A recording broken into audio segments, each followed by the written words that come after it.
Hello, everybody. It's me, Derek.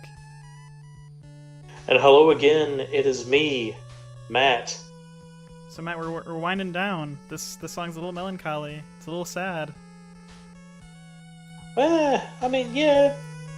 Or I see it as a well-placed reward. Yeah. So this is, if you're unaware, it's the ending to Mega Man 2.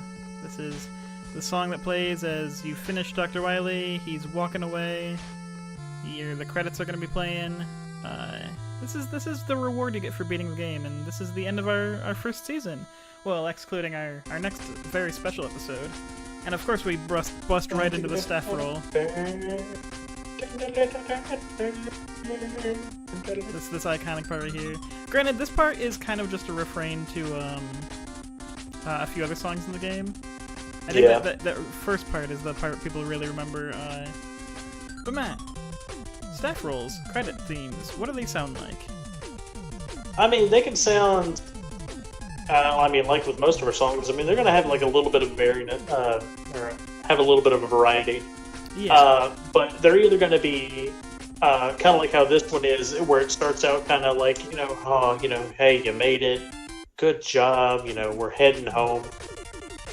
And then you could do like the second half of this, where it's just like, you did it, you beat the game.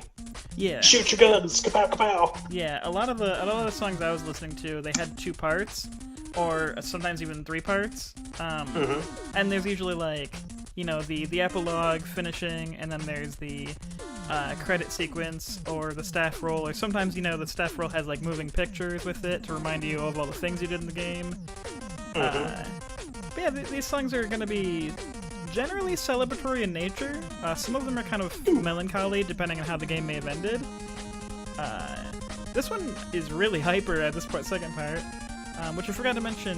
Mega Man 2, composed by Minami Matsume. So,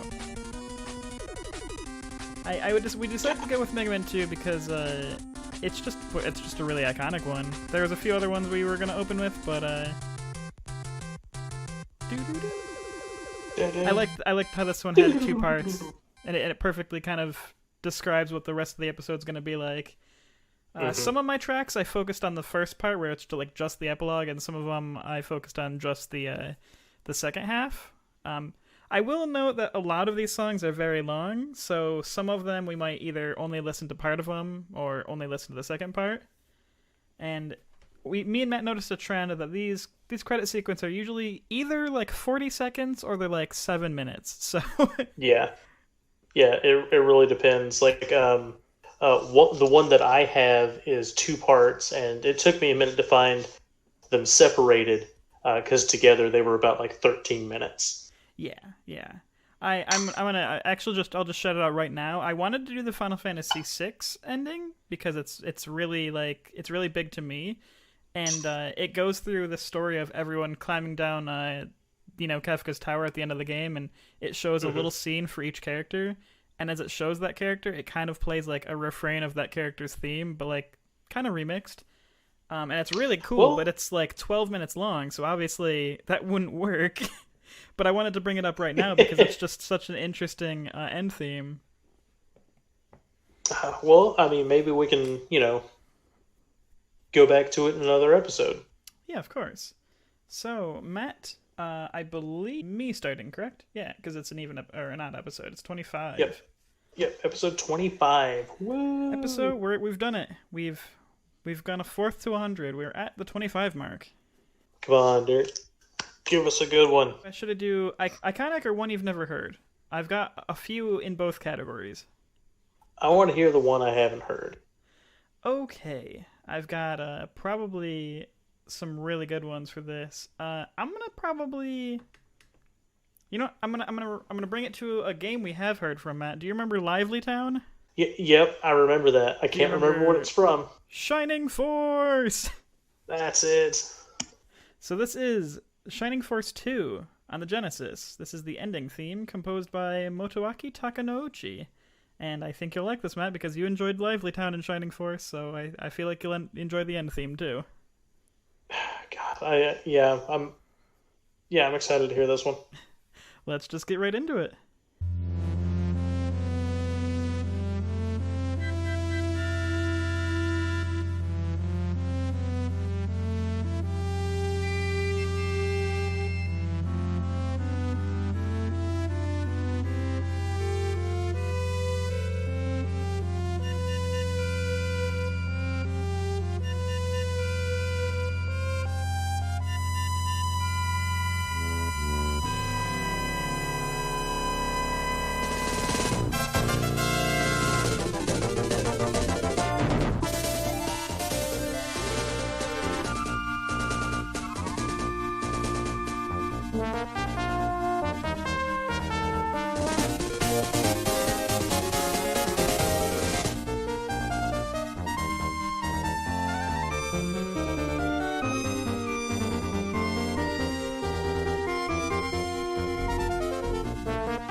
So Matt, how did you enjoy Shining Force 2, round 2, the ending theme? Shining Force Round Two, the staff roll ending credits theme.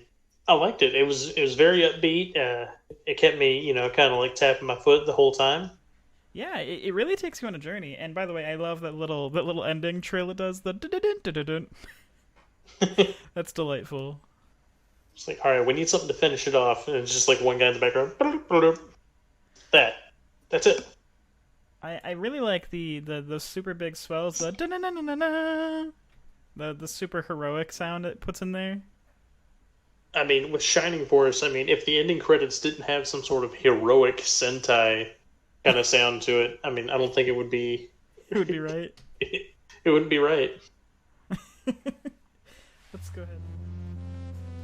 I really like how the multiple steps this song takes. Like it's got this little dun dun dun dun opening, and this really like slow build up.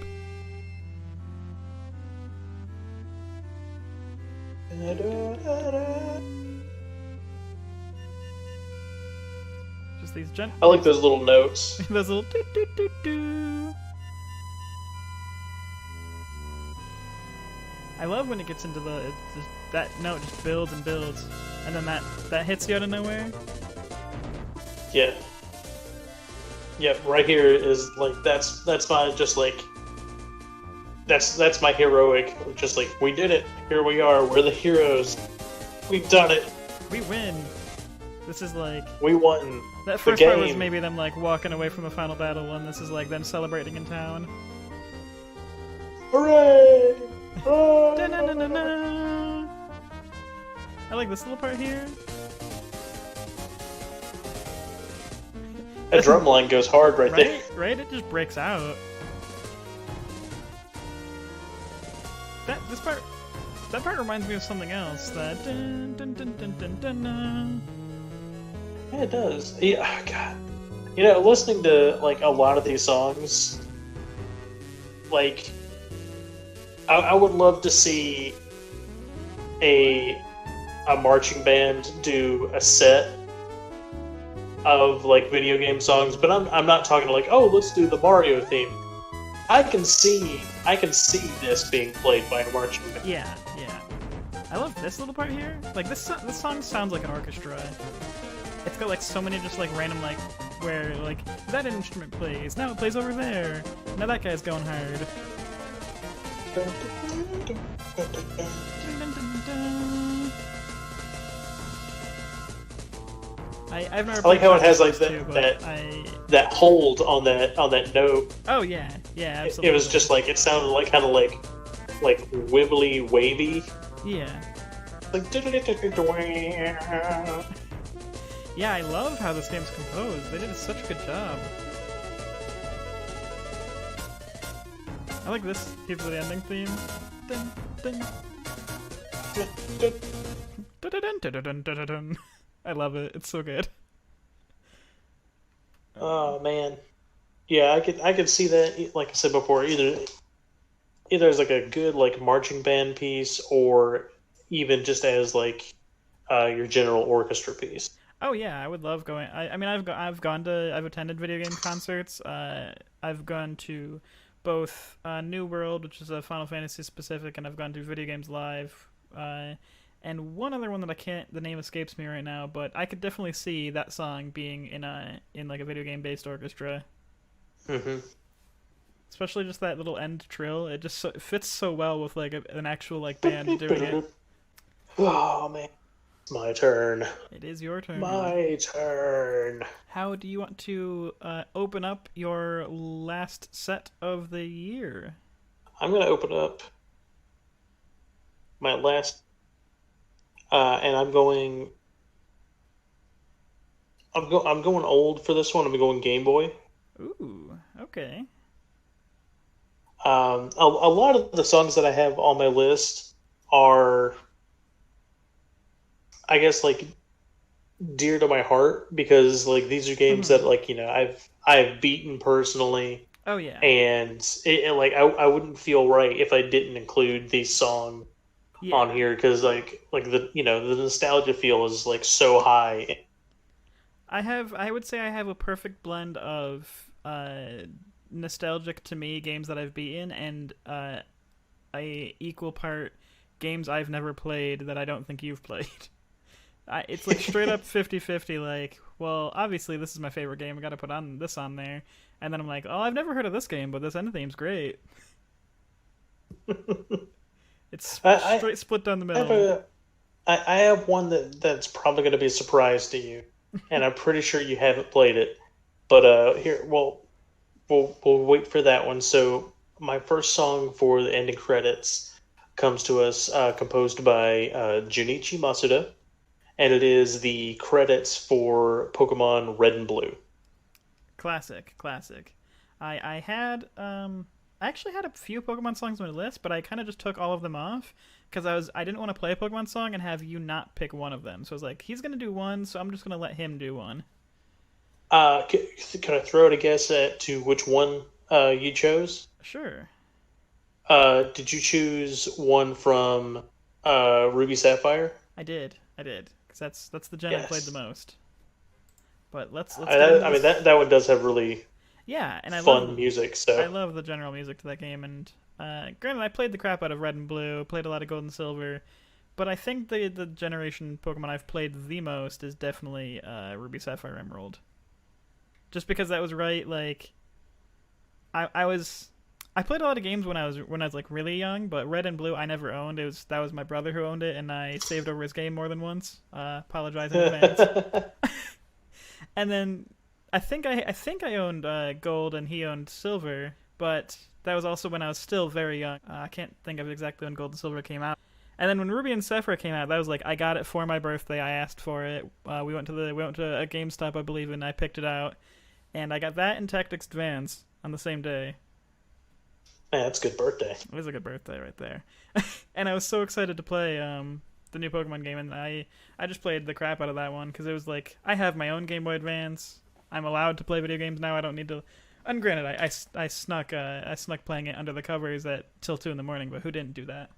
Yeah, I mean, if you didn't do that, like, what kind of a gamer are you? But let's get into this. Enough nostalgia talk, and by that I mean definitely not enough because I'm sure we're going to talk a lot of nostalgia this episode. Oh yeah, definitely. So yeah, here we go. Once again, this is the Pokemon Red and Blue credits staff roll theme, brought to us by Junichi Masuda.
I think we're going to be delighted by little intros like that a lot through this episode, Matt.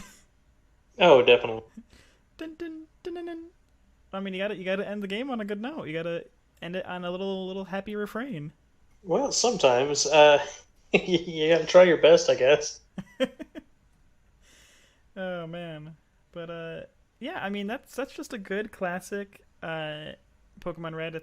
Pokemon Red and Blue are some of the most iconic games ever made. I think they Oh, they were huge. made a multi-million dollar franchise, billion Yeah, dollar and franchise. all off of uh, Satoshi's idea of just being like, I like to catch bugs and stuff in the creek. What if Hmm. I turn that into a game? Right? I mean, it's a revolutionary idea, and it turned a whole. I think this game really made a lot of people gamers. Like, Yeah, I love just like those that first like how it starts out yeah, because let's go ahead I and mean again here's the nostalgia coming back to it. yeah. Oh, here we go. That little Route One refrain.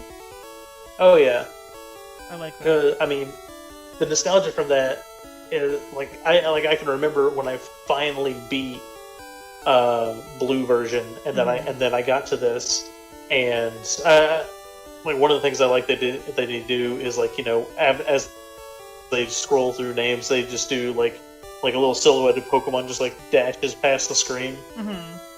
Uh, but like I felt that like hearing this song when I was young made me feel so achieved Yeah. in that moment because I'm just like I did it like I beat everybody and I'm the best. Yeah, I mean that's the whole point of the staff roll. It makes you feel like you completed you beat the game. That is what this episode is all about. Is you win. You get the credits. You beat the game. Granted, now oftentimes that doesn't mean the game's over. Sometimes there's things to do Mhm. afterwards. But if you get the credits, Yeah, sometimes there's the post game. Sometimes there's new game plus. uh, new game plus, or secret. There could be multiple endings. That's true. Yeah, that's true. Uh, but I think everyone who plays a game, their ultimate goal is to hear that credit theme.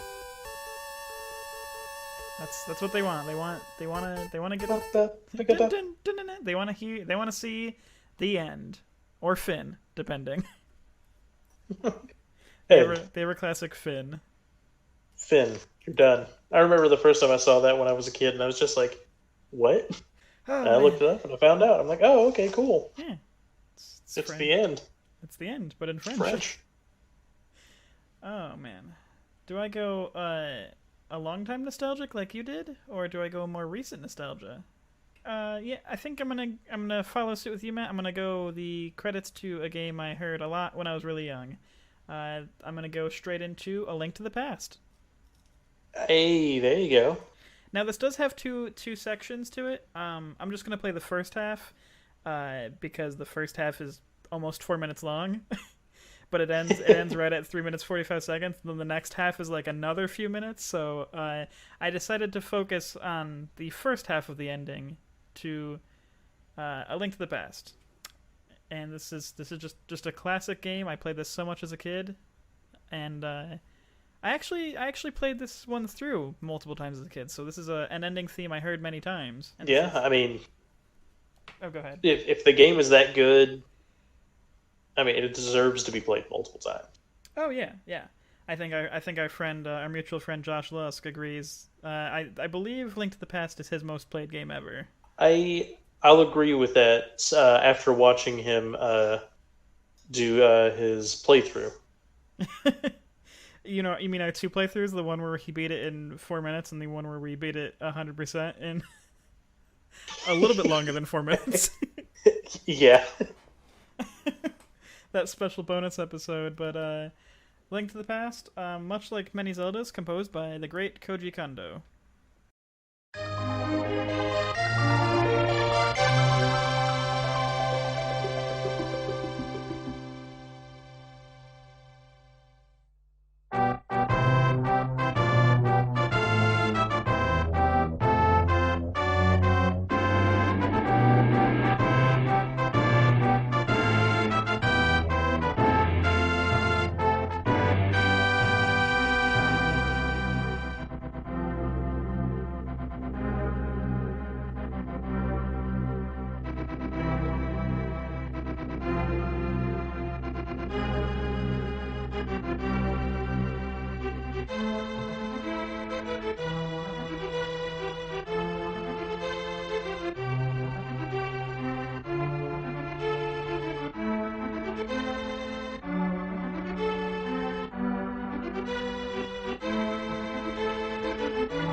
And there we go, Matt. The Master Sword sleeps forever. Again. Again, yeah, again. But not for long. Nope, not at all. Another time. But yeah, how'd you enjoy that? I really enjoyed it. I mean, it sounded very heroic, but at the same time, it wasn't like super, just like it wasn't like full of energy, but like it had like a regalness kind of fulfillment to it. Yeah, yeah. I like how and a lot of games did this. One I was gonna put on my list was also the Super Mario RPG one. A lot of games do like kind of almost a march at the end of the game, like you get to, or you see the character walking through every part of the game. Everyone waves to them. They're doing like one final world tour, and it always ends on like a nice little heroic point. But Super Mario RPG, I believe Chrono Trigger, a lot of games that I can think of off the top of my head ended with like the top half of the screen, the characters are putting on a little parade, and the bottom half is the credits. This song just reminded me of that because it sounds in a very similar manner. A lot of Super Nintendo games, at least that I can think of, ended with almost like a world tour parade. Yeah, yeah, they did. It was just like, hey, you remember this place? Remember this place? Look at all these beloved characters that you met throughout your journey. Do you remember Item Shop Guy? He's dancing. He's still there. Remember Bugnet Guy who was sleeping in the bed? Now that the evil dark wind is gone, he's happy and he's playing outside. Remember the cat? That one cat? Just that one cat? You remember that? You remember those two characters who were just beating each other up the whole time? Now look at them. Yeah, they're best buds. I really like the instrumentation that's on the song. I like those little heroic swells. I also really enjoy at the start of the song. Like, I really like the harp. Mm-hmm. Yeah, the harp is really nice in the song.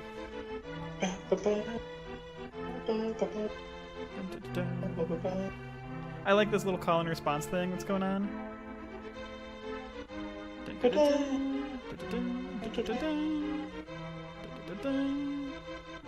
That's really nice. And then this kind of build up here gets this is like the happy part of the song.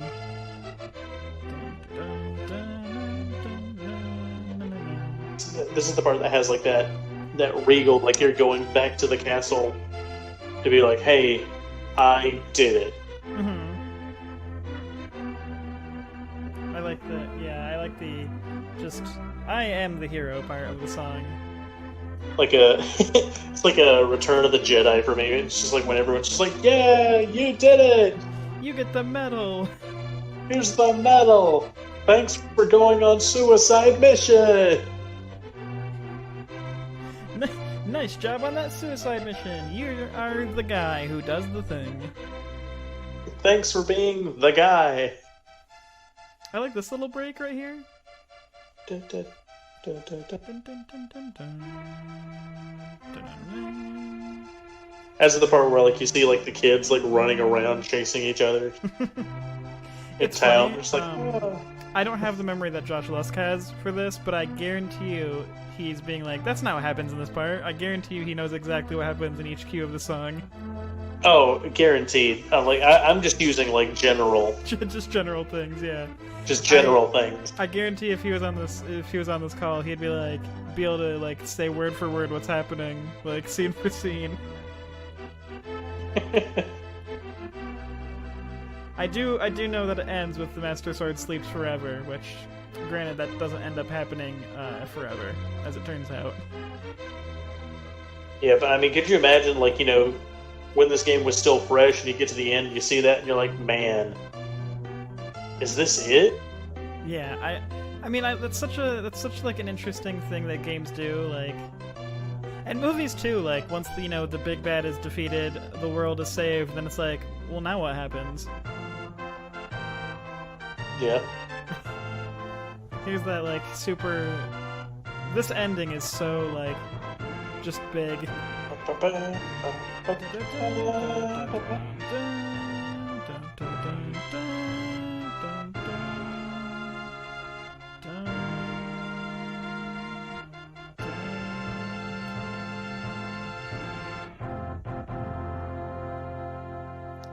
I love hearing those end refrains.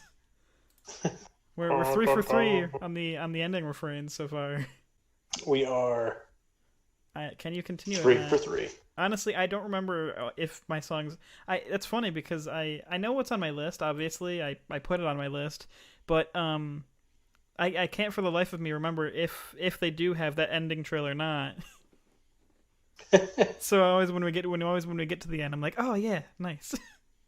Oh yeah, that's that good stuff.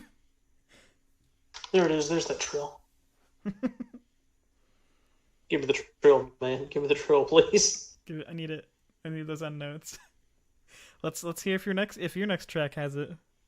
All right, Derek. Yes. We haven't heard it in a little bit, and I didn't play it on our last episode, but I feel like to do it, I have to do it now.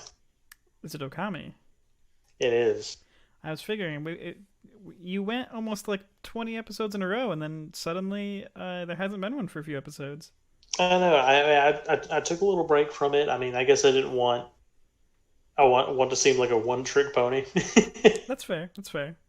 But I gotta keep going. Like I gotta go back because it's probably, if not my top favorite game, it's in my top 5 of all time.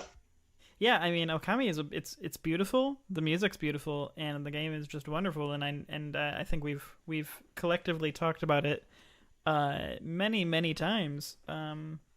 But it deserves all the praise it gets. In fact, yeah, it's true. It really does. I hope people who heard how good the music is went out and bought it. God, if you haven't bought and played this game yet, like please do it. But going back to my choice of song. So actually, Okami has 2 different ending themes depending on what copy of the game you have. Interesting. I didn't know that. So when the game first came out on the PS2, it was by Clover Studios. Yeah. And ended up I think I can't remember if they went out of business or if they were bought. I can't remember. But they were taken over, and when the game was re-released on the Wii and the PS3, for whatever reason, the ending credits seem switched. So I went with the original from the PS2 because I mean that's the first time I played and beat the game. But I mean the composer of the entire game is still Ray Kondo.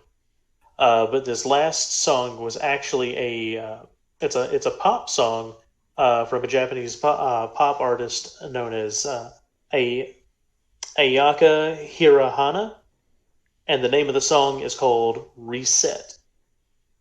All right. That's really interesting that there's two different end themes. Yeah, the end theme for all of the other re-releases and remasters of this game is basically a remix version of the Ryoshima Coast. Okay, yeah. I remember we played that on our I think on our water episode. Yes, yeah, we did. So it's like it was like a different version of that is was switched in to play the credits. Okay, so So you're anyway, using the original one, yeah? I am using the original for this, which I'll go ahead and say it again. So this is the song "Reset" by Ayaka Hirahana, sung by Ayaka Hirahana, and the composer of the entirety of Okami is Ray Kondo. Yes, indeed. So let's get to it.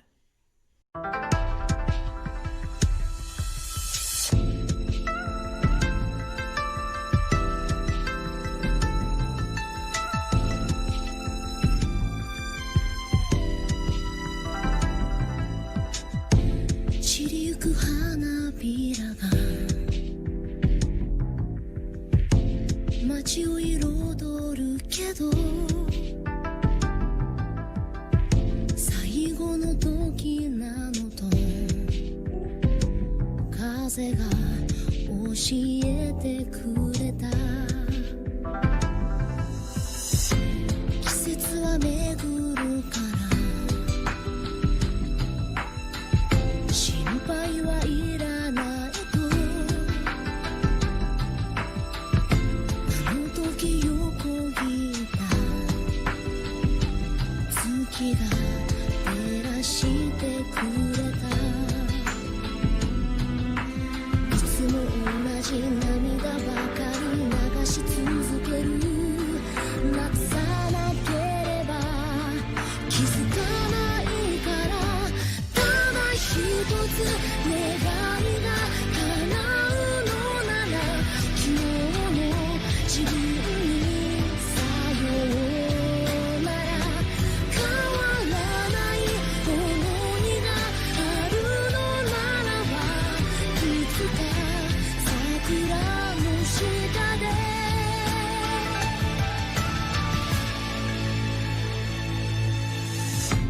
あの日の約束が色褪せないように指でなぞってみる朝のまばゆい光一つとして同じ時は訪れないからもう迷わずに先へ進むの大切な祈りが届くように今日も歌い続けてゆく探してた答えはきっとあるとそっと教えてくれる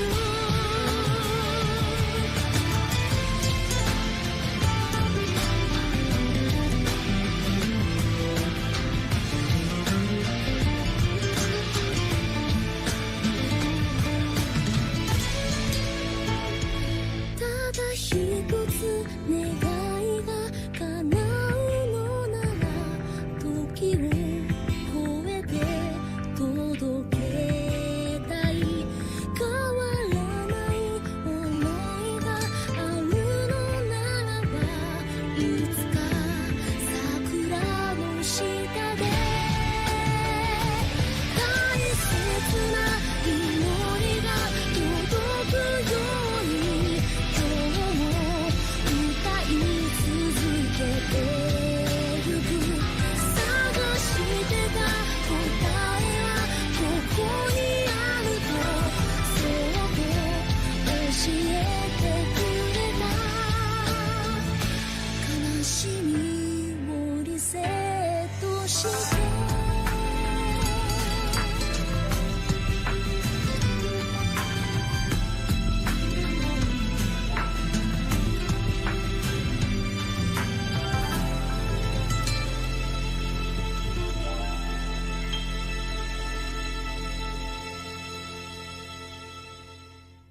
That was beautiful, Matt.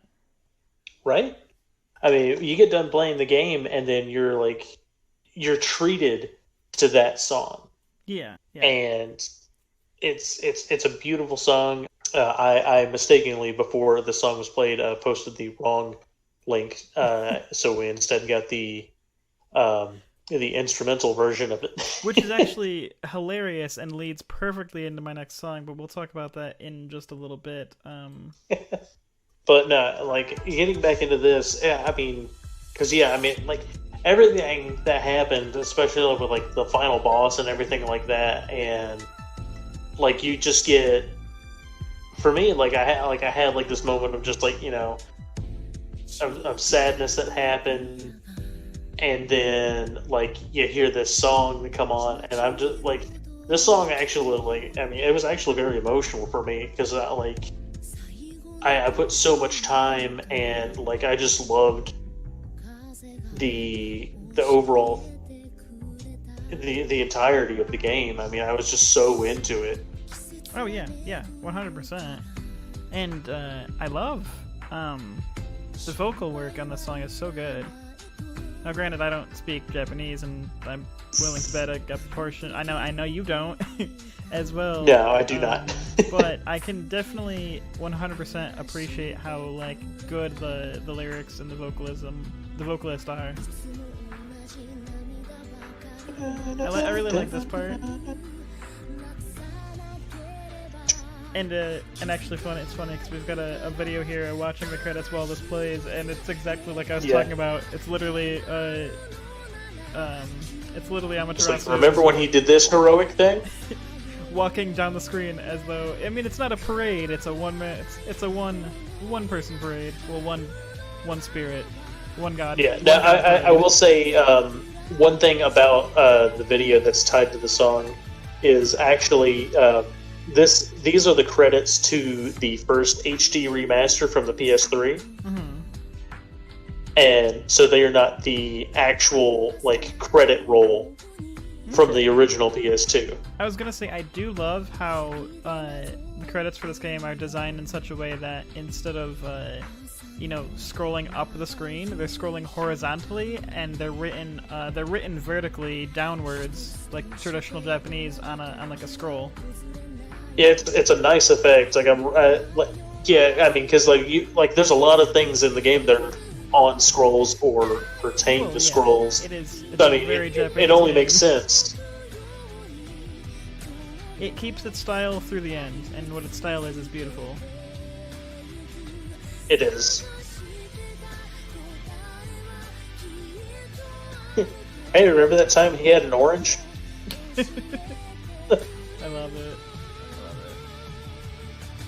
It's so good. Oh my gosh, I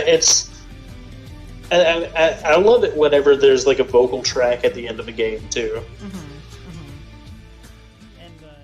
And that honestly brings me directly into the song I'm going to play next, because Oh, wonderful! what I'm going to play is something that does the exact opposite. Oh, I played the Tales of Grace's opening, which was a vocal track. I'm sure you remember. And the ending theme is actually kind of the same song. It's a bit different. It's longer too, so it changes up the melody, and it's got a more like heroic rather than the way the opening sounds. But it's it's interestingly enough the non-vocal version of the opening song. oh, Where the opening song is the vocal version, the ending is the non-vocal. So I'm going to play you I played you the opening for Tales of Graces. Now I'm going to play you the ending theme, composed by Motoi Sakuraba.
Now, no, Matt, the song does continue for about 2 more minutes, but I'm gonna stop it here because I don't want to play the full 5 minute song. What I'll do instead is we'll talk about it as we do, and then we'll let it resume in the background. That way we can still hear all of it.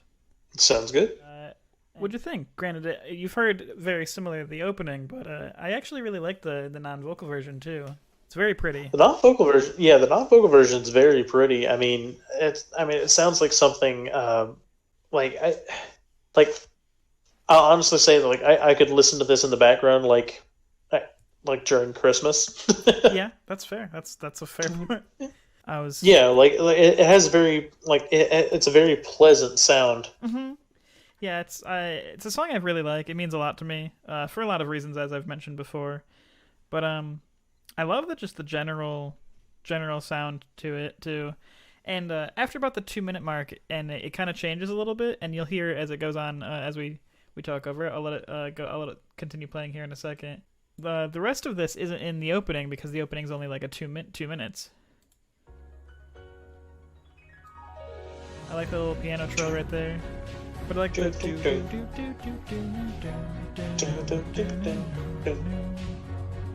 It is a very peaceful, uplifting song. And I specifically, Matt,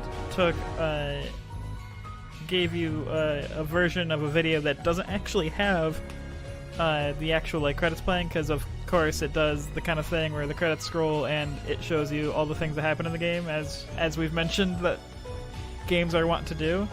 Because I did not want you to get spoilers, because we might play through it at one point. I would like that. Yeah, it's probably my favorite Tales of game, and it's super duper fun to play in multiplayer. And I did not want you to see anything that happens or any spoilers. All you get to see is some characters.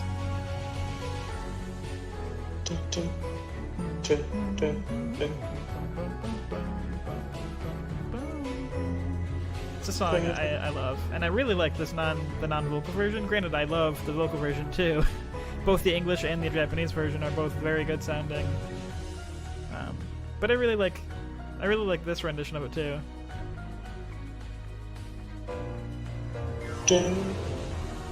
Other than Christmassy, what were your? I love that thoughts? piano. Oh yeah, the piano. Love it.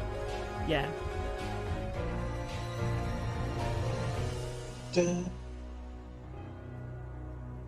think it has. You're expecting a cymbal clash or something, weren't you? I was expecting it. It did just have one final, drawn out note, which isn't quite the trill we were looking for, but it's similar. Yeah, I mean, you're either going to have that trill or you're going to have just that one long last note. That doom. Yeah, I love that song. I love the opening, and yeah, I wanted to have you hear that. I played that song for me, and I hope everyone else enjoyed it too. I really enjoyed it, and hearing the songs, I'm sad I never actually got to play this game, so I'm really looking forward to us getting the chance to do it. Yeah, I would love to. It's one of my all-time favorite games. Which might I don't know. That's troubled waters. I don't know if we'll talk about that in a little bit, probably at the end of this episode. Remind me I was going to bring up this as a favorite game of mine at the end of the episode, and I'll explain more why. All right, hold on. Let me write that down. I'll probably forget. Now, Matt, what do you get to treat us with next? Well, Derek, I don't know if you're ready for this one. I might not be, because that's the kind of sentence you say before you bust out like a spider track, so who knows?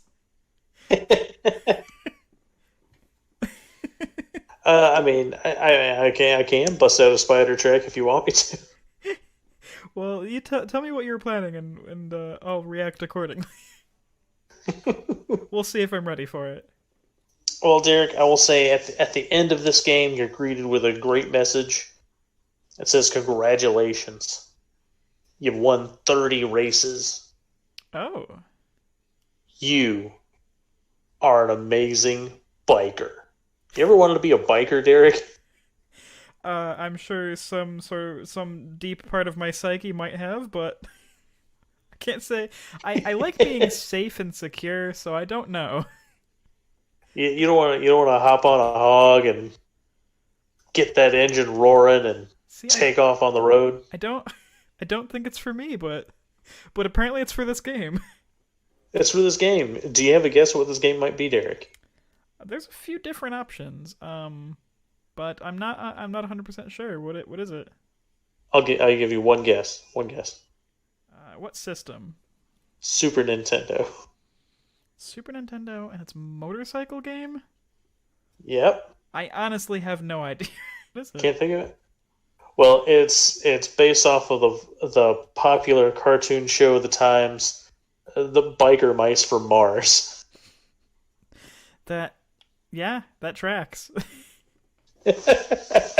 I've heard of it. I definitely That don't know. racetracks. I don't think I realized this was a game, or if I did, it was in the back of my mind. I'm going to go out and say that you probably didn't know that this show had a game. There are probably lots of people who didn't realize this was a show. The name is. I mean, I know of the show. I've heard of it, and I feel like I knew that there was a game. I know I've never played it, obviously, and I certainly don't know what the music is. So this is a surprise for me, Matt.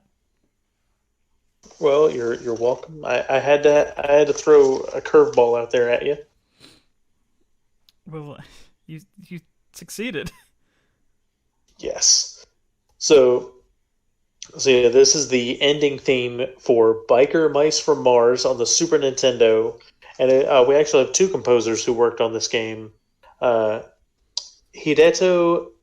Inoue and Nobuyuki Akena. Alrighty then.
It's a short one, but I don't know if you did it on purpose, Matt, but your song ended in a long held note.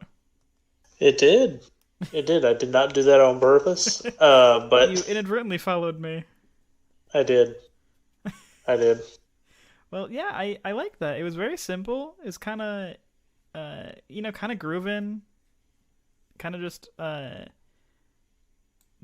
easy listening would be how I Right, would describe that and one. like when you look at the box art for the game, you're just like, really? That's from this game? I mean, hey, sometimes even biker mice from Mars need to chill, Matt. It's true. This is like, them riding off into the sunset. Doo-doo. Man, I have two songs that are gonna fit this really well. But I like this.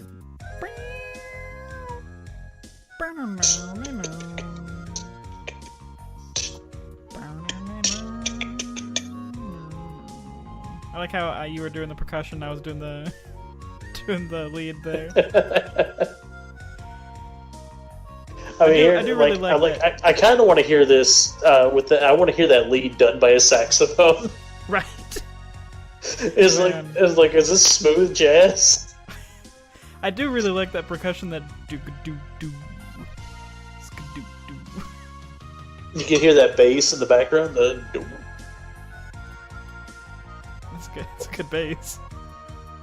It's been a while since I've said it, but that bass is crunchy. I like it. It's not super slappy, but it's a good bass. It's nice and groove. I like it. Thank you for that.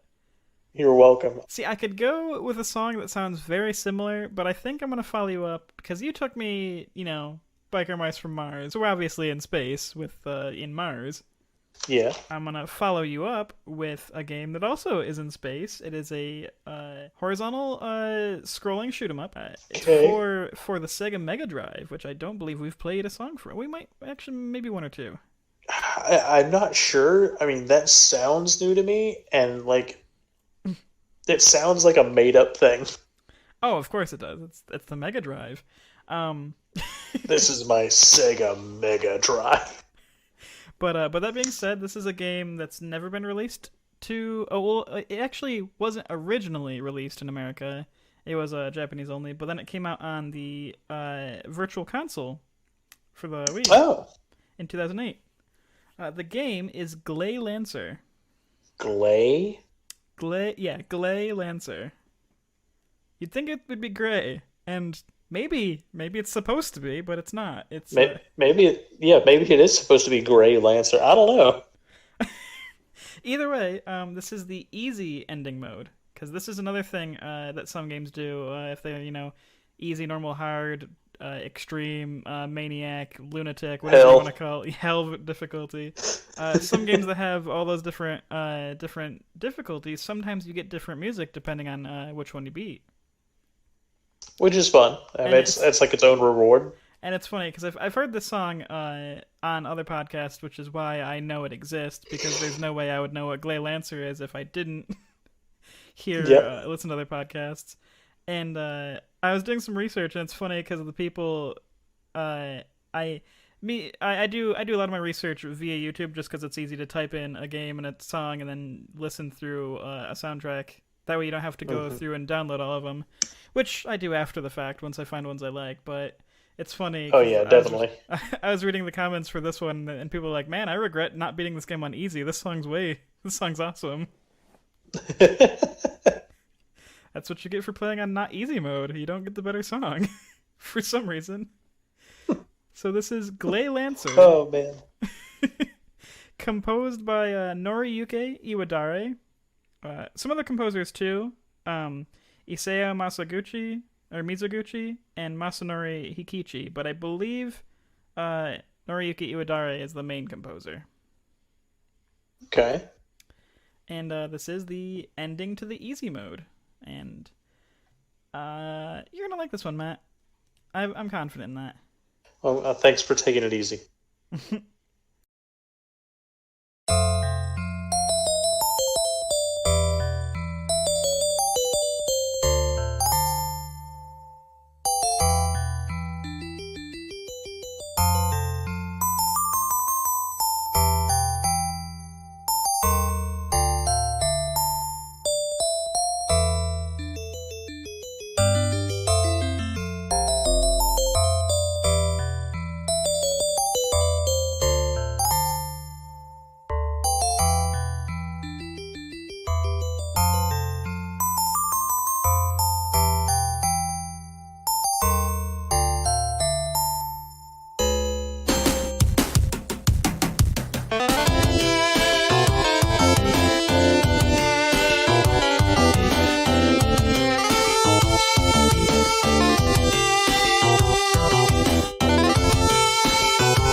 I was really feeling the groove on that, and then like out of nowhere with just like Right? that, I was like, whoa.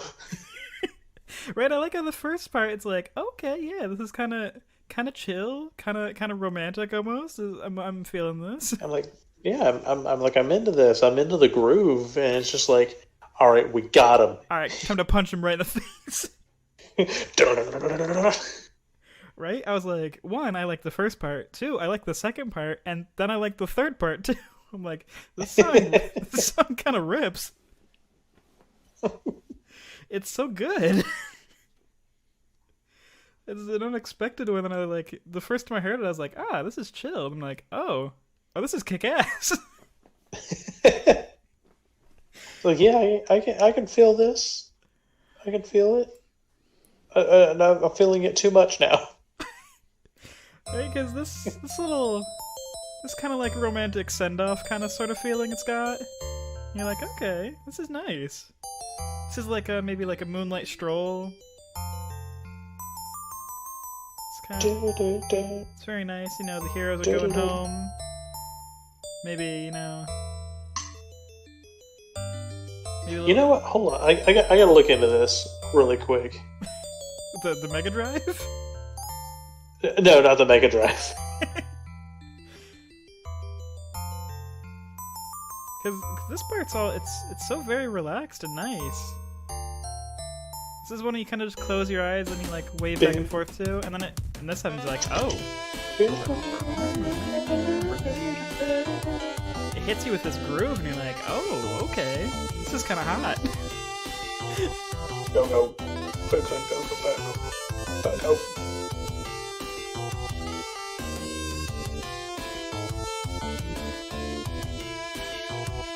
Damn, I mean, it's like the first part of it. I like the first part, but I really enjoy the second half. I may have I may have snuck a top 10 out of nowhere. And then this part hits. Quite possibly.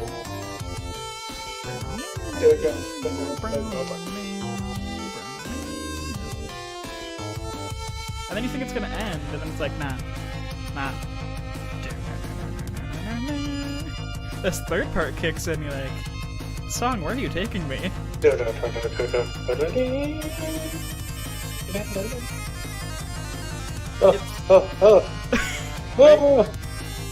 Right? When I heard this, I was like, dude, easy mode goes in there.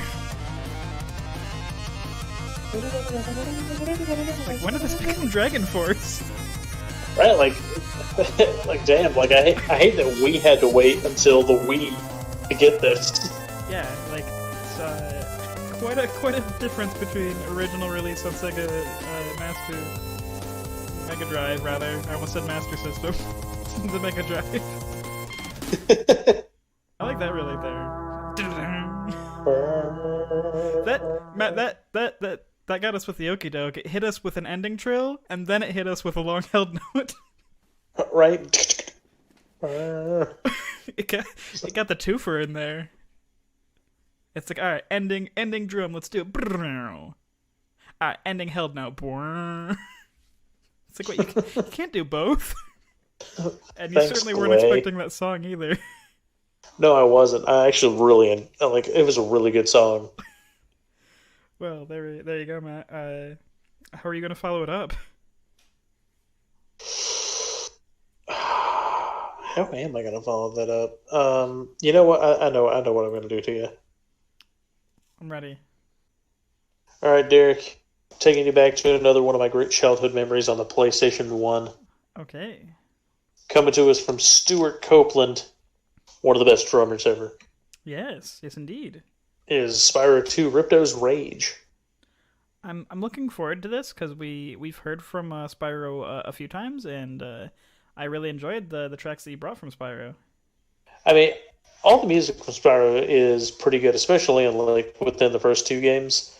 Not saying that the other games were bad. Like I'm still on the hunt for. I think there was 3 Spyro games that came out on the PS2, and they were all kind of linked as a storyline together. Yeah. And like I really needed those, but I can't find them. So so my search continues until I can get to play those. I owned one and I played one of them a lot as a kid, and I have no recollection of which one it is or anything about it, but I distinctly remember playing a Spyro game. Yeah, I mean there was one Spyro game I played on the PS2, and that was Enter the Dragonfly or something. Okay, yeah. And I was excited because my mom's just like, "Here you go, it's the Spyro game," and I'm like, "Yeah." It definitely wasn't my favorite Spyro game, but That happened. That's fair. yeah, but no, but Spyro 2. Going back to the subject at hand here. This was for me like one of the first games, like on PlayStation, and probably like ever in my early years of playing video games, that I ever actually 100% completed the game. Like I've mentioned it before when I've had a song from this, but so this is like another nostalgia throwback for me. Yeah. Well, I'm looking forward to hearing it. So here we go again. This is the credits theme from Spyro 2 Ripto's Rage by Stuart Copeland.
It's got another minute to play, and I'll let it resume in just a minute, and we'll give a quick words like we did on the other song.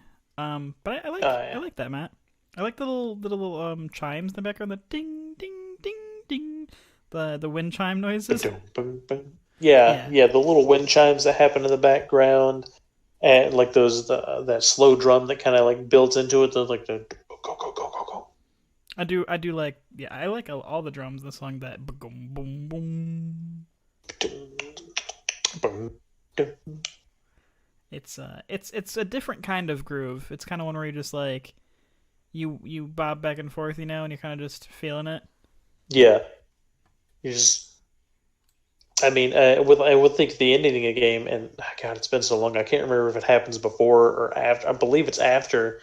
Is Spyro finally makes it to Dragon Shores and has his beach vacation.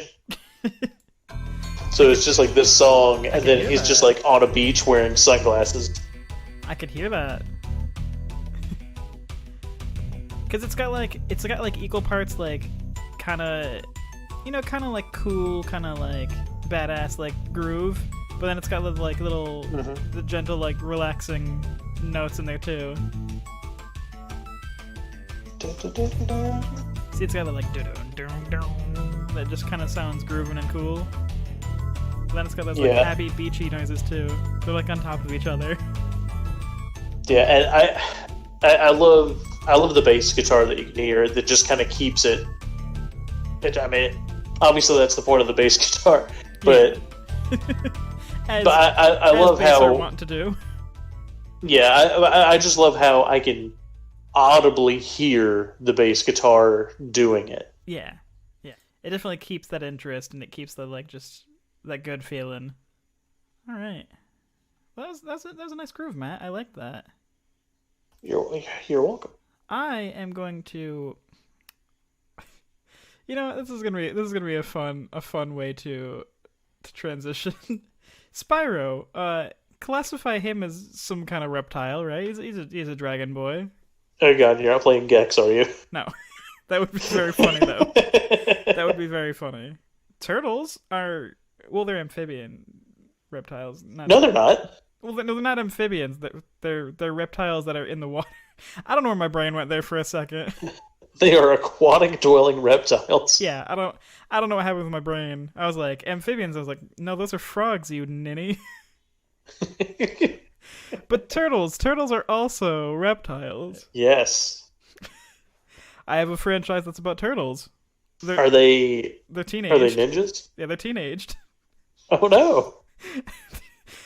This is from Teenage Mutant Ninja Turtles 3: The Manhattan Project. Oh my God. And this is ending part 2. There's 3 endings to this. Dear Lord. Right, yeah. I think this is, if I remember correctly, this is the staff roll. Because I think there's like a little epilogue, and then there's the staff roll, and then there's the credit, like a different part of the credits. But this is composed by Kozo Nakamura, and this is Teenage Mutant Ninja Turtles 3: The Manhattan Project. I don't know. I don't know what happened there. God, we're busting out all the animal crime fighting. Yeah, we had biker mice. We've got Ninja Turtles. We've got Spyro. Like all we're missing now is like, you know, of course, Battletoads and like, how was there a Street Sharks video game? Probably. I don't know. You know what deserved a video game? Street Sharks? Well, yeah, if they didn't have Animorphs? one, they'd. Animorphs video game would have been cool, but no, I was gonna say SWAT Cats. Fair. Well, Matt, let's get into these turtles. I think you're also gonna like this one. I've got a lot of really good end tracks here for you. Let's get it. I'm trying to sneak some top 10 on your list. I mean, yeah, you're gonna make it hard for me. Oh yeah. We'll talk about them more at the end of this episode. But here you go, TMNT 3.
There we go. It's a shorty. Abrupt end. Yeah, it's a short. Bam, bam, bam.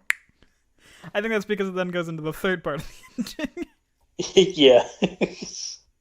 But yeah, I like that one because it's just like it's peppy, it's cheerful, it's just like.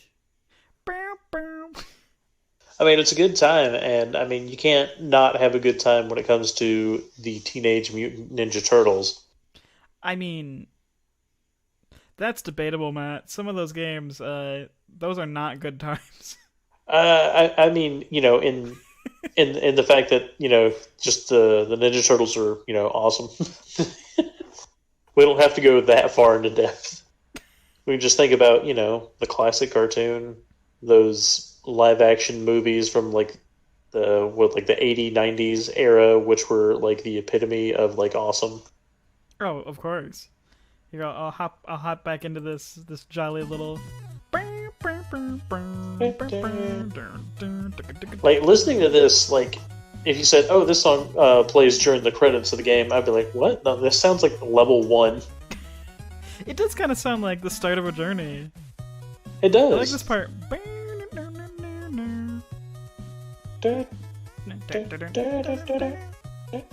This is definitely a cheerful ending theme rather than some of the ones we've been playing.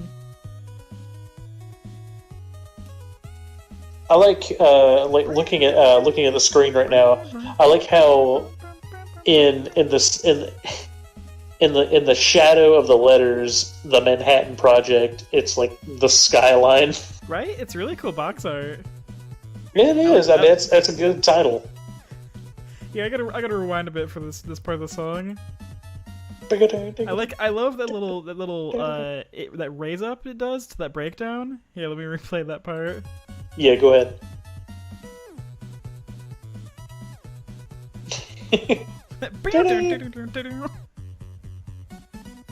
And then just house back into this.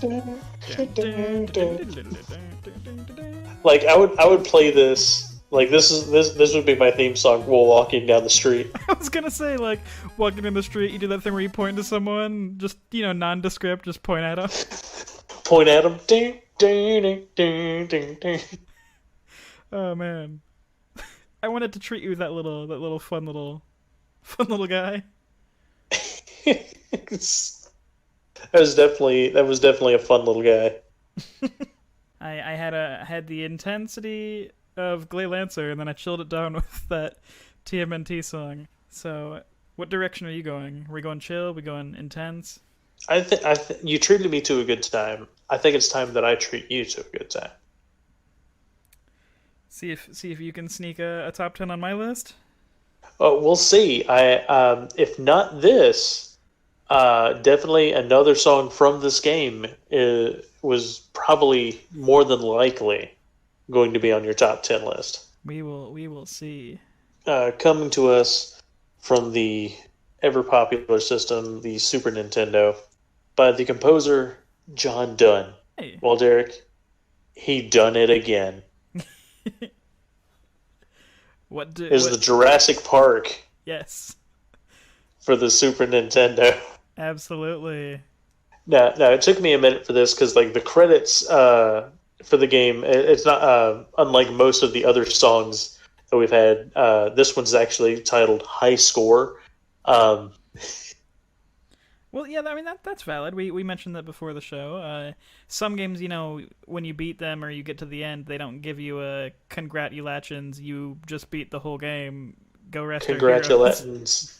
You just beat a wonderful game. Excuse me? Sometimes you just get treated with, "Hey, here's your score. Go back to the title screen."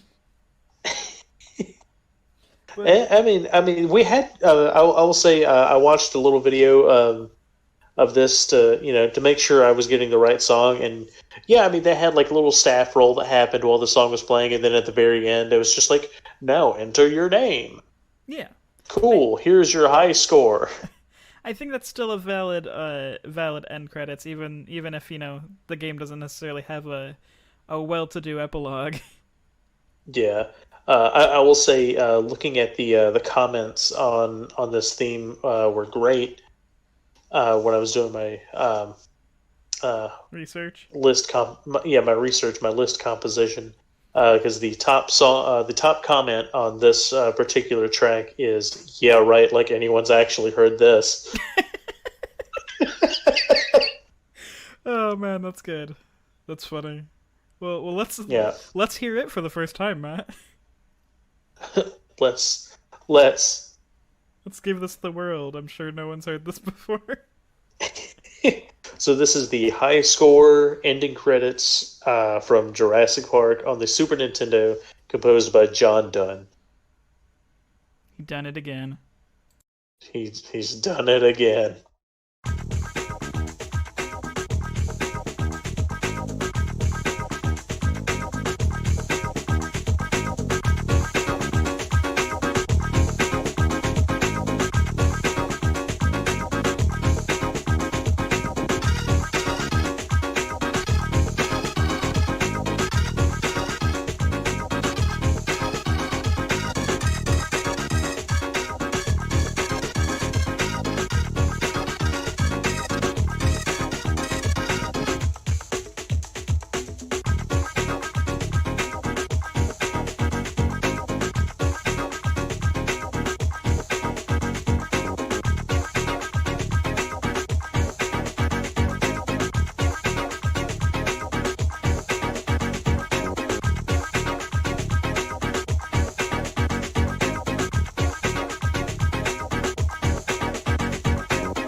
All right, Derek.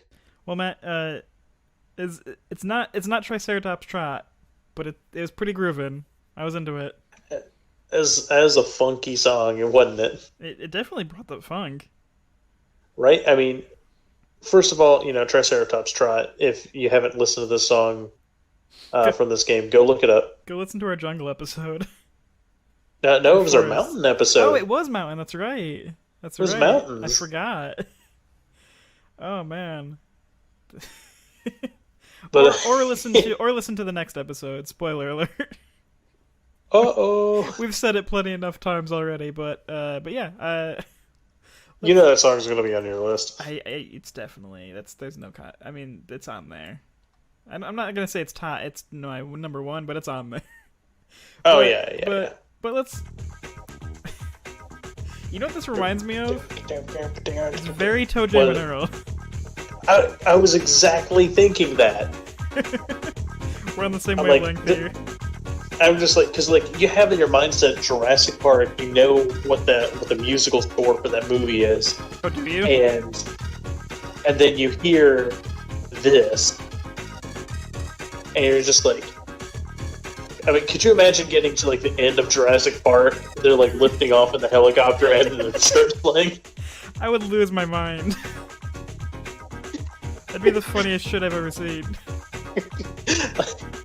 God, I'm gonna try. I'm gonna have to find a way to like do that. I'm just gonna have to play that scene, like put this music to it.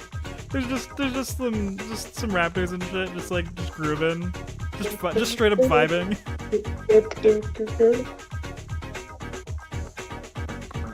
Oh my god, I just love that. Just that funkiness that just like carries us all the way through it. I like the. I love that swell right there.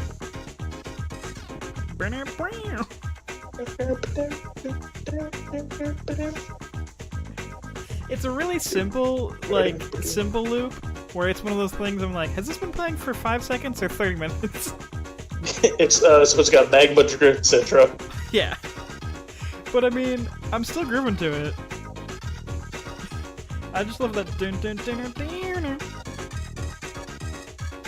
Oh, and that's Oh my god, like this is the song I would play in like some sort of like an item shop for some reason. Like that, like I would love to go into like an item shop at a game and just see like, you know, the happy-go-lucky item vendor just like dancing behind the counter. Some of Mana style shopkeepers where they dance. Yes, exactly. Just with the hand twirls and the spins. With this song. It's just like, oh hey man, you're pretty into your job. It's like, I'm cursed to dance while I'm on the clock. I can never stop. It is both my It's curse the and my shopsman's blessing. curse. I must dance. It's only when I'm in it's only when adventurers lay eyes upon me do I dance uncontrollably. As soon as the door opens. It's Schrodinger's merchant. Are they dancing when you're not there? Who knows? Who knows? Also, do you love just that end image of like the dude being eaten by the T-Rex? Oh yeah. I forgot that it changed, and I was looking away, and then I looked back. It was the middle one, and It was the raptor guy thing. yeah, I was like, you scared me. Well, Matt, you played a song about dinosaurs, so I'm did. obviously gonna follow that up with Batman.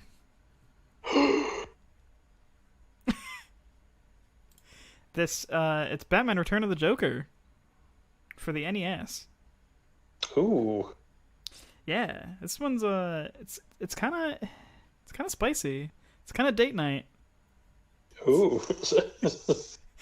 It's composed by Naoki Kodaka. This is Batman: Return of the Joker, the ending theme. And well, Matt, I'm not pulling any punches this episode. I'm playing all my bangers. God, I mean, we're at the end of the game, so I mean, why not pull out all the stops? Let's hear some Batman. Batman. Batman.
Dude, that was crunchy. Right? I told you it's kind of hot. It's just like it's just that bass is just like, man, I can hear like the windows rattling in a car from that bass. You definitely feel it on that one. Yeah, I can Feel feel a it in lot my of, I feel a bones lot. on that one. I feel a lot of things when I hear that song. I like how the first it's Confusion. right confusion. Why am I like on like a midnight stroll through the town kind of feeling almost? I mean, I guess this would be the sound of Gotham during a midnight walk. Right? I like how the first is like dana dana, and like you think this is what the song is gonna sound like, right?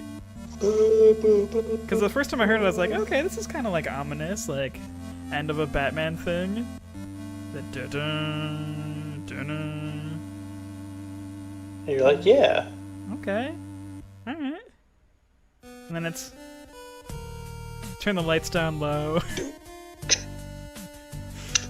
Lights go down low. Things start getting a little crunchy. You're like, oh, this is spicy. It's just the feeling I get. It's like Batman. it's like this is weirdly erotic for Batman. What's going on here? Because Batman is like Batman taking me out on a date. Like, what's happening? To the Batcave. I'm Batman. This is like Batman. Batman's got poison ivy over. He turns down the mood lights. That burn. Oh no! Like, oh, that's where we're going with this, Here's Bruce, please. right? Oh man, this is a good one though, isn't it? Oh my god, it really is. It's like all I can imagine now is just Bruce, driving back to the Batcave in the Batmobile, and just like this song is playing just from the car. I see it though, but it's not. It's not night. It's like dusk. It's like Yeah. It's like that romantic lighting where it's like just starting to get dark. You're like, why is this so like? It's like uncomfortably intimate for Batman. Right. But it's a spicy one. Told you It's like, whoa. it's that turn the lights down low kind of music. Boom, boom, boom. Well, Matt, there you go. That was Batman.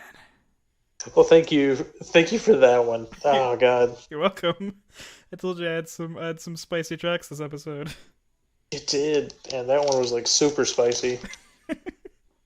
Where do I go? You know what? It's on my list. Why not? I'll do it. Okay. Get ready. Be prepared. I don't know if I am. You're not, but you might be. Maybe. Well, Derek, you gave me bat. I did. I gave you the bat. You gave me the bat. Well, what if I give you what has been what has been said as Batman's Marvel equivalent? I don't know what people would consider that because you could go a few different ways. You could go the billionaire philanthropist way and say it's Iron Man. You could go the kind of more stealth orientated version and say it's maybe what would you say, Matt? Oh, I would say Spider-Man. Okay, yeah. That's that direction. I was thinking more of like on a powers basis, and I was like, well, that could be like you could say Black Widow's kind of like in a similar power tier, and I was like, well, maybe you're talking about the billionaire Iron Man, but Yeah, but well, no, I mean, Spider-Man makes sense. here you go. Yeah, well, yeah, because think about it. Both characters had a relative that was dear, had family that was dear to them, that died, Yes, and the person that did it basically still kind of got away. that's fair. Batman has a love interest in Selena Kyle, who is Catwoman. Spider-Man had a love interest in Black Cat, a cat burglar. See, and they also they have a lot of similarities in like a villain aspect. So like Green Goblin to your Joker kind of deal. Yeah. Okay. Yeah, I see where you're going with this. to me, like if there was ever like a thing where it was just like, oh hey, here's a offshoot comic book that's like Batman and Spider Man teaming up to do a thing. I'm just like, wow, that's gonna be like one of the best reads of my life. That'd be pretty cool. Yeah, I'd be into that. But what Spider-Man game are we talking about, Matt? Uh, it is the Spider Man the video game for the PlayStation One. Alrighty then, let's hear what song you picked. Well, I picked the credits. That tracks. My brain stopped working for a second. I was like, I don't know why my brain thought this was free play. I guess because I've just picked like three really good tracks in a row that I've been holding on to. I was like, yeah, Right? I've played three bangers in a row. This must just be a free play. Uh, hey man, This is clearly a free play. let's just say sleep deprivation's a hell of a drug. Oh, yeah, yeah. Good. Don't worry, it gets better. Well, let's hear this Spider-Man track, Matt. What do you say? All right, let's go ahead and hear it. I'll give the rundown again. So this is the credits from Spider-Man the video game on the PS1 by Tommy Tallarico.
Wow. That took me places. right? Because like right off the beginning, it's just like, okay, how can we lead the song off? It's just like, well, what if we take Spider-Man's web thwips and we just kind of like remix that and make it sound kind of wild? I like because like at first I was like, this is kind of weird, and then it got like like the classic Spider-Man. I was like, okay, yeah, Right? I'm feeling this. And then there's that other voice that's like There's like the distorted the kind of grungy, like the I'm like, distorted, grungy, like what I'm is this? looking at you through your open window, kind of guy. Spider-Man, Spider-Man. I'm like, what is? It's like, what is this guy about? Oh my god! Like and I know it's like a different, completely different voice, but it's like it immediately like hearing just that distorted ish kind of voice, like I'm like, oh god, is this the same guy from Buck Bumble? It is not. It's not. It is not.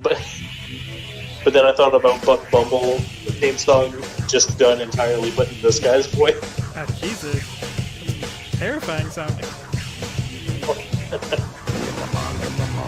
so this is like Spider-Man. He's like, what's Still, happening? I don't even know what the lyrics are. It's just like, it's the Mon, hey the Mon, Spider-Man. The Spider-Man. Mon.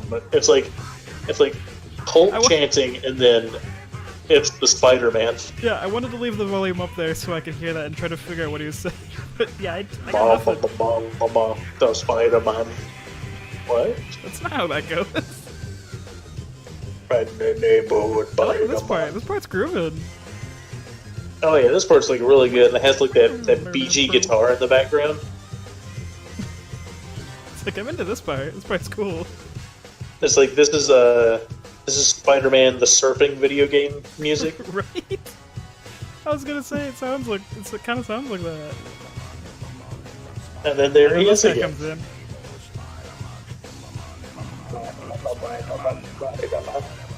I do believe that this particular Spider-Man game is still like is still holding the title in a lot of fans' hearts as like being like one of the best, if not the best, Spider-Man video game. I mean, it's kind of. It was like the first big Spider-Man game, wasn't it? I think it was. I mean, I'm sure another one came out before it then, but I think this is like the first one that like really felt like a Spider-Man game. Here goes the Spider-Man. Yeah, I love that callback to the old cartoon. Yeah. Kind of like in the same vein where like, yeah, there was Batman games, but I don't think anyone truly felt like they were really playing a Batman game until the Arkham series came out. Like, no doubt in my mind, because I played like Like, don't I get me can't remember wrong. which one it was, but there was a Batman game I played on the Game Boy, and I was just like, yeah, this is fun. It's interesting to say the least. Yeah, I mean, you know, you're having fun, you're going around, you're beating up. It's like they're like side scrollers, like. I mean, Yeah, they like a could little just be side scroller, beat 'em up. they could be retextured to be literally anything else, and it would feel like the same game. Whereas the Arkham games really feel like Batman. Where I think this the reason this game gets all the praise is because this really feels like Spider-Man. Yeah. Not that the other games are bad; they're just different. But yeah, this was an interesting pick, Matt. I was not expecting that weird voice. Right? No. Oh, and by the way, I did look it up. The first Spider-Man video game to come out was in 1990, my birth year, on the Sega console, and it was called The Kingpin. That makes sense. Yeah, I can see that. The funny thing is there's like the normal vocals, and then there's the weird guy. There's like the classic song, and then there's his remix, I guess. Yeah. Just the weird robot man. Just singing how much he likes Spider-Man. Mama Spider-Man. Hey, this is my man. He's the man. Spider-Man. This is my man, he's the man. He is also a man. He's Spider-Man. He's Spider-Man. Spooderman. Oh, okay. Well, Matt, I played a lot of really interesting ones, things that you've never heard of. So I want to end it with something that you've definitely heard, because it's one of my favorite games. Oh. Now, there's games I wanted to play. I'll give some shout outs. I was gonna play Streets of Rage. That's got a pretty good ending. I was gonna bring it back to Puyo Puyo 2, the ending theme 2, which is another really fun one. But I want to play a game that is true to my heart. And also I had the classic Super Mario 64. Actually, there's a lot of really good Mario tracks. There's Mario RPG has a good one. Mario Galaxy has a great one, which I'm sure you already figured that out, given the other songs I've played from Galaxy. Mario Galaxy just has great music in general. Really, really good music. And of course, Final Fantasy Tactics, my all-time game. But I decided I'm going to play the ending for Metroid Prime. Oh, nice. I didn't have Metroid Prime on my list. I do have Return of Samus remake for the 3DS because, well, even though that game came out in 2017, I finally got around to beating the damn thing. Nice. I mean, nothing says we can't play a game from ones that came out this year. We just tend to go to our wheelhouse, which is Super Nintendo PS1 era. Granted, we pull elsewhere as well. We do. We try to pull elsewhere. I mean, definitely, I will say PlayStation, specifically PS1, is definitely my main wheelhouse. Yeah, but I'm a huge fan of the Metroid series, and Metroid Prime is a game that I love. I've played through 1, 2, and 3. I have the collection. I've got a lot of Metroid memorabilia, and suffice it to say, I am looking forward to 4. But that all aside, my ending track is the ending for Metroid Prime, composed by Kenji Yamamoto. And this is kind of like a refrain from the title sequence, which a lot of games do that. The opening and the ending theme will be very similar, but there's usually some key differences. Oh yeah, I like when they do a callback to that. But let us get into this, Matt. I'm sure you've heard this before, but it's a real good one. Oh yeah, let's get into this. I love the squiggly noises in the beginning. I don't know how to describe them, but yeah. The squigglies. You'll hear what I mean. I can't. I don't have a word to describe them. Let's just get into Are they akin to the Gwongs from Fusion Ridley fight? Yeah, you know what I'm talking about. I know what you're talking about. Let's hear this.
You know, we've said it before, and I'll say it again.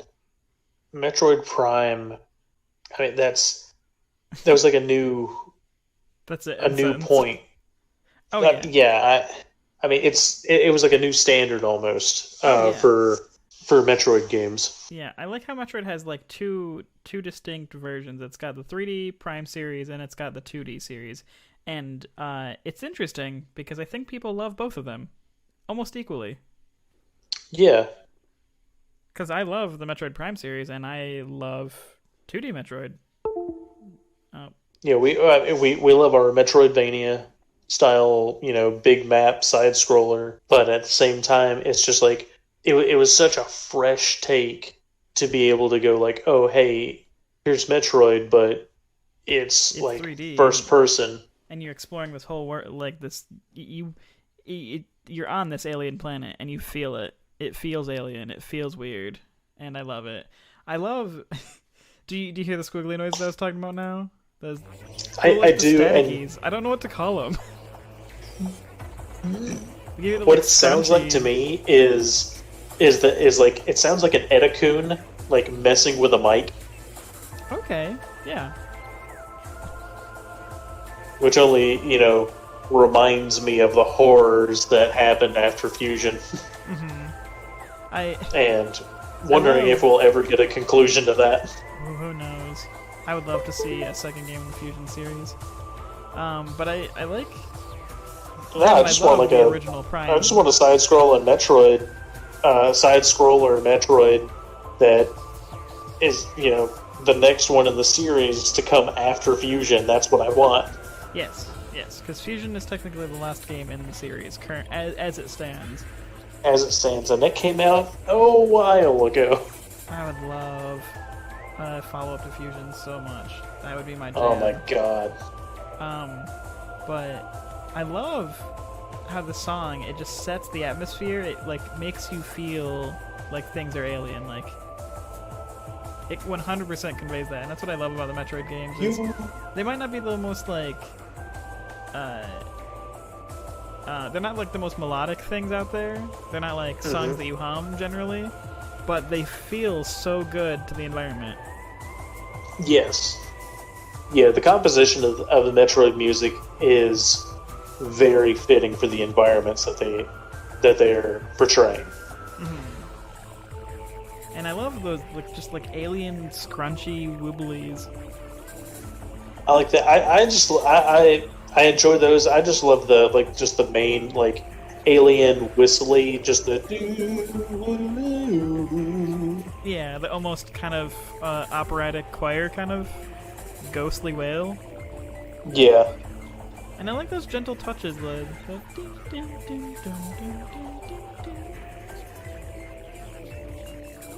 song's got a lot going on. It's got the alien scrunchies, it's got the operatic, it's got this like awesome lead rhythm. It's got that like dun dun dun dun dun. It's very alien. I like it a lot. It's the one I wanted to close on because this game means a lot to me, and it's just a cool end track. And the opening is very similar to this. It's kind of just like this is like the main theme to the game, so it's both the opening and the credits. But the credits are a little different. There's those scrunchies. I love how they just kind of pop out of nowhere and they're just like. It kind of sounds like the music is messing up. Like the music is like reaching like a static point. Like you're getting. I can get that for you. Yeah, like you're getting a transmission, but it's not coming through properly, and like the world is trying to talk to you, but it's like yeah, screwy. Yeah, it's like you get your comm link open, but you're picking up like those weird frequencies that are coming in. The scrambles. Yeah. Well, Matt, we're nearing the end. Hello, Samus. It's me, Brad.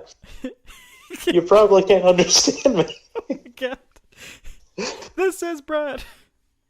Oh my god, thank you for that right there. That deep cut. Oh, but Well, one, thank you for that, Matt, and two, thank you all for listening. I hope you've enjoyed us finishing the game. We did it. We did it. We beat it. We, we beat the games. We are almost done with season 1. This is the ending. But we have one more thing, and we've mentioned it all throughout the what we call season 1, and that's gonna be our top 10. That'll be our next episode.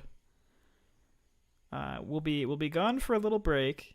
Well, me and Matt really nail these numbers down, but Yeah, we got a lot of compiling to do, cross analysis. we got to figure out what is truly. Probably listen to each song multiple times until we really figure out which one is going to be on the top of those lists. Yeah. But tell us your favorite credit theme or staff roll or end epilogue. There's loads out there. Obviously, every game has an end. So tell us the one you like the most. Now, Matt, I wanted you to bring up favorites, right? Yeah. So what we're going to do after our at the season 1 was all about the hero's journey. We started at the beginning of the game, we're ending with the end of the game. Yeah. So what season 2 is going to focus more on about basically more on games themselves, like targeted. So what we're gonna do, we talked about this a bit, is we're gonna do our top of the year. That's how we're gonna end season 1, and the way we're gonna open it, we're borrowing a little idea from a nice father-son podcast. A listen of ours called VGM, Very Good Music.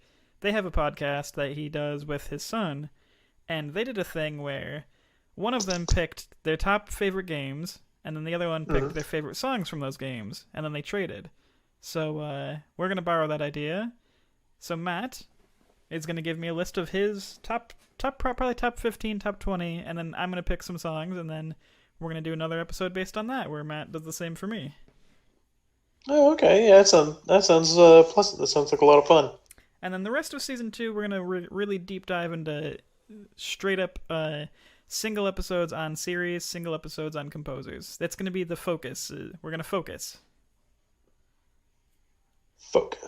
Focus in on composers, focus in on games, focus in on series. So we've mentioned, Monster Hunter episode, we mentioned Final Fantasy episodes. That's going to be season 2. Sounds like it's going to be a blast. Well, Matt, time for you to blast us away with your final track. With my final last little track here. Keeping it real, keeping it classic for me. You said it's a classic for you. How are we ending It's this? classic for me. We're ending this by going back to Final Fantasy VIII. This is a good one. It is. Now, the ending credits of Final Fantasy VIII does come to us in 2 parts. The first part is obviously Eyes on Me, sung by Fei Wong. But I'm going with the second part, which is just aptly titled Ending Theme Part 2. Okay, yeah. And that comes to us by the composer, obviously, Nobuo Uematsu. The Great. The man, the myth, the official Black Mage. Well, yeah, of course. Yeah, he is the Black Mage. Let us close out with this Final Fantasy VIII track, Matt. All right. Thanks for listening, everybody.